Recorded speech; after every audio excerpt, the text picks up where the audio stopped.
Colour ఎలా వేయాలో చూద్దాం.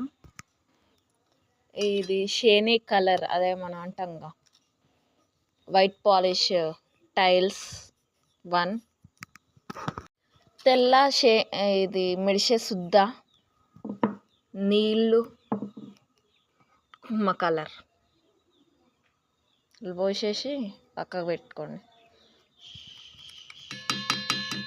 వచ్చిన తర్వాత చేయితో తిప్పాలి చిన్నగా మెల్లగా ఇట్లా తిప్పుతా అంటే చేతులలోనే కలర్ అంటుతుంది. ఇప్పుడు నాకు అంటలేదు. ఇలా చేసేసి నీడకు మొత్తం ఇట్లా ఆరేపిస్తే వేరే కలర్ వచ్చేస్తుంది.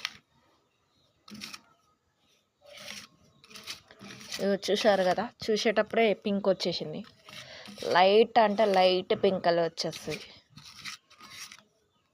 ఇది ఒకరోజు మొత్తం డ్రై కావాలి ఎట్లయినా.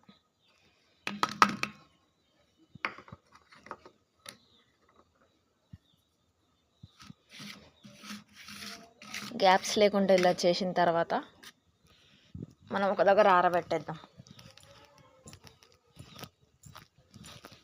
ఈ పాటల దగ్గర ఆరేసిన తర్వాత నెక్స్ట్ టైం ఏమైద్దో చూద్దాం.